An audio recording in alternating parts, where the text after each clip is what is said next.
অবয়বকে প্রকারান্তরে বিকৃত করে উপস্থাপন করা হয়েছে মঙ্গল শোভাযাত্রার নামে।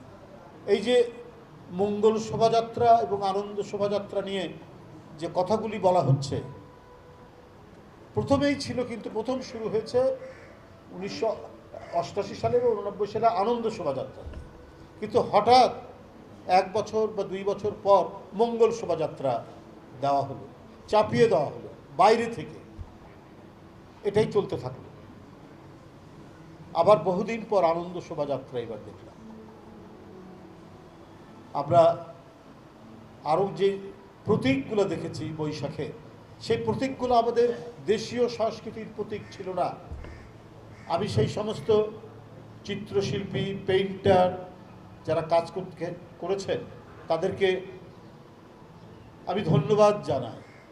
তারা চমৎকার বোতলের একটা ছবি এঁকেছে, মুগ্ধের বোতল, যে মুগ্ধ বলেছে পানি লাগবে পানি, এবং এই বোতলগুলো দিয়ে একটা মানে শহীদের প্রতীক তারা এঁকেছে। এটাই তো হবে আমাদের সংস্কৃতির চর্চা এবং সংস্কৃতির অঙ্গ। এই ঘটনা তো পার্শ্ববর্তী দেশে ঘটেনি, কিন্তু বিগত 15 বছর 16 বছর অত্যন্ত পরিকল্পিতভাবে একটি বিদেশি সংস্কৃতির উপাদানগুলি আমাদের উপর চাপিয়ে দেওয়ার চেষ্টা করা হয়েছে। আপনার নিশ্চয়ই মনে আছে কত পরিকল্পিত এবং সূক্ষ্মভাবে তারা যে মঙ্গল শোভাযাত্রার নামে যে সমস্ত মুখোশগুলো ব্যবহার করত, যে প্রতিকৃতিগুলো তারা ব্যবহার করত, সেখানে পরিকল্পিতভাবে দেশনেত্রী বেগম খালেদা জিয়াকে বিকৃতভাবে চিত্রিত করে এঁকে সেটা নিয়ে তারা মঙ্গল শোভাযাত্রা করেছে। একটি গণতান্ত্রিক দেশ হলে প্রত্যেকের মর্যাদা, প্রতিটি নাগরিকের মর্যাদা সেখানে নিশ্চিত থাকবে। সেখানে পরিকল্পিতভাবে দাড়িওয়ালা মানুষ, টুপিওয়ালা মানুষকে বিকৃতভাবে উপস্থাপন করা হয়েছে। কেন? সব দাড়িওয়ালা টুপিওয়ালা মানুষ তো স্বাধীনতা যুদ্ধের বিরোধিতা করেনি। আমাদের বাবারা অনেকে সরকারি চাকরি করেছেন, তাদেরকেও আমরা দেখেছি নামাজও পড়ছেন, আবার বাসায় এসে রবীন্দ্রসঙ্গীত শুনছেন, নজরুল গীতি শুনছেন। এটাই তো আমাদের বেশিরভাগ মধ্যবিত্ত মানুষ। আবার যখন বয়স বাড়ছে তখন দাড়ি রাখছেন, টুপি পড়েছেন। তাহলে কি এই দেশের একটা বড় জনগোষ্ঠীকে একটা হীনতার চিহ্নিত করার জন্য সেই কাজগুলি করা হয়েছে। অর্থাৎ একটা মুসলিমের যে অবয়ব হয়, সেই অবয়বকে প্রকারান্তরে বিকৃত করে উপস্থাপন করা হয়েছে মঙ্গল শোভাযাত্রার নামে। এটা ভয়ঙ্কর রকম অনুপ্রবিষ্ট করার চেষ্টা করা হয়েছে আমাদের মননের মধ্যে, আমাদের মনের মধ্যে, আমাদের তরুণদের মধ্যে। কিন্তু এটা অত্যন্ত আনন্দের বিষয়।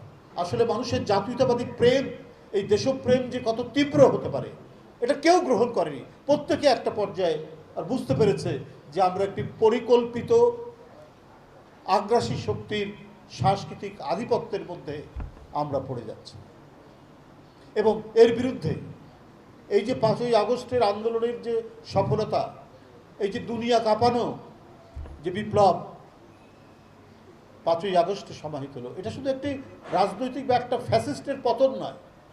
এটা ছিল আমাদের পদানত করে রাখার যে সাংস্কৃতিক, অর্থনৈতিক যে আধিপত্যবাদী যে চক্রান্ত, সেটার বিরুদ্ধেও কিন্তু এই লড়াইয়ে বিজয়ী হওয়া।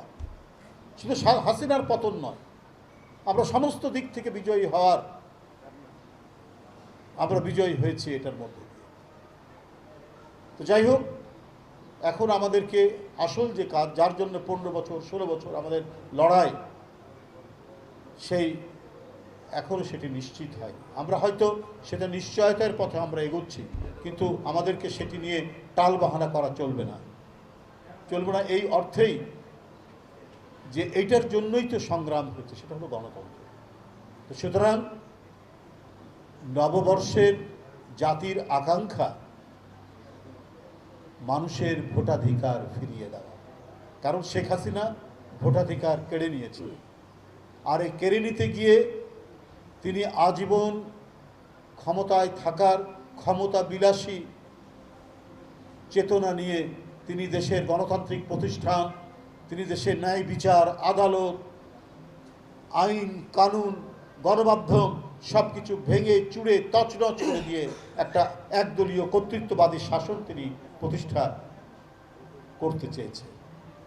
তার এই ভয়ঙ্কর থাবার মধ্যেও এদেশের মানুষ তার নিজস্ব চিন্তা, তার নিজস্ব সংস্কৃতি, তার গৌরবময় অতীত এবং তার আবহমান বাংলার যে প্রকৃত আমাদের যে সংস্কৃতির অবয়ব, সেটাকে কিন্তু বুকে ধারণ করেই আপনার তারা চলেছে বলেই আমরা আজকে বিজয়ী হতে পেরেছি। তো সুতরাং এই বিজয়কে আরও দীর্ঘস্থায়ী করা, এই বিজয়কে একটি গণতান্ত্রিক কাঠামোর মধ্যে প্রতিষ্ঠিত করতে হলে অবশ্যই আমি যে কথাটি বললাম যে আজকের নববর্ষে জাতির আকাঙ্ক্ষা হচ্ছে অতি দ্রুত ভোটাধিকার ফিরিয়ে দেওয়া। ভোটাধিকারকে কেন সংস্কারের সাথে এক করে দেখা হচ্ছে? পৃথিবীর কোথাও তো দেখা হয়নি। গণতন্ত্র মানেই সংস্কার। গণতন্ত্র মানে হচ্ছে একটা নদীর প্রবল স্রোতের মতো একটি পদ্ধতি, একটি ধারাবাহিকতা। যে নদীর পানি যত খরস্রোতা, সেই নদীর পানি তত স্বচ্ছ, কারণ সেখানে কোনো ধরনের আবদ্ধতা তৈরি হয় না, সেখানে কোনো খারাপ পানি, নোংরা পানি সেখানে জমা হয় না বলেই দ্রুত সেগুলো ভেসে যায় এবং স্বচ্ছ পানি সেখানে আসে। তো গণতন্ত্র হচ্ছে এরকম প্রবাহমান নদীর মতো, যে নদী সবসময় বয়ে যায়। অর্থাৎ আপনারা দেখবেন যে প্রত্যেকটা বিষয়, এখানে কর্তৃত্ববাদের যেহেতু জায়গা নেই, যেখানে কর্তৃত্ববাদের জায়গা নেই সেখানেই হচ্ছে এগিয়ে যাওয়া, সেখানেই হচ্ছে বয়ে যাওয়া। গণতন্ত্র সেই বয়ে যায়, আর যেটা বয়ে যায় সেটাই বারবার সংস্কার হতে যায়। সংস্কারটাই হচ্ছে বয়ে যাওয়ার মতো। কিন্তু এইটাকে নিয়ে আমরা উপদেষ্টাদের মধ্যেও কাউকে দেখি, উপদেষ্টারা তাদের ভালো মন্দের তারা বলতে পারেন, তারা উপদেষ্টা থাকার পরে তারা বলতে পারে, কিন্তু যারা গণতন্ত্রের জন্য সংগ্রাম করেছে তাদের মধ্যে কেউ যদি ত্রুটি করে, আপনাদের তো আইন শৃঙ্খলা বাহিনী আছে, তাদেরকে দিয়ে সেটা আপনি দমন করবেন, গ্রেপ্তার করবেন, কিন্তু ওভারঅল আপনি এমনভাবে কথা বলছেন যে আপনি বিএনপির শত্রুপক্ষ। বিএনপির কোনো উপদেষ্টা এই ধরনের কথা বলেছেন এবং বলে যাচ্ছেন যে সব কিছু বাদ, গণতন্ত্র বাদ, আইনের শাসন বাদ, ন্যায় বিচার বাদ, সংস্কার হচ্ছে বড়। তো এইটা আপনি কি করে এই গণতন্ত্রের পাল্টা হিসাবে সংস্কারকে আপনারা প্রতিষ্ঠিত করতে চান, এইটা আমাদের বোধগম্য নয়। তাই বন্ধুরা আমার, আমি বক্তব্য দীর্ঘায়িত করব না। আপনাদের আজকের এই নববর্ষ আমরা এখানে সতীর্থ স্বজন, আগে আমরা অনেক অনুষ্ঠান করতাম, আমাদের আসাদুল করিম শাহিন তার নেতৃত্বে আমরা রবীন্দ্র জয়ন্তী, নজরুল জয়ন্তী ইত্যাদি, বিজ্ঞানের উপর সেমিনার, এটা একটি সাংস্কৃতিক সংগঠন। অনেক দিন পর আবার তারা এটি আয়োজন করেছে, আমাকে আমন্ত্রণ জানিয়েছে এবং আমাদের এখানে কেউ আমার অত্যন্ত স্নেহাস্পদ ছোট ভাই আমাকে নিয়ে অনেক কথা বলেছে, অত্যন্ত শ্রদ্ধা করে। আমার কেউ ফলোয়ার না, আমি যেটা বলেছে সব সহকর্মী, আমরা সবাই সহকর্মী। আমরা ফলোয়ার হচ্ছে শহীদ রাষ্ট্রপতি জিয়াউর রহমান, দেশনেত্রী বেগম খালেদা জিয়া এবং জনাব তারেক রহমান, ভারপ্রাপ্ত চেয়ারম্যান জনাব তারেক রহমান। আমরা সবাই এখানে আমরা ঘনিষ্ঠ সহকর্মী।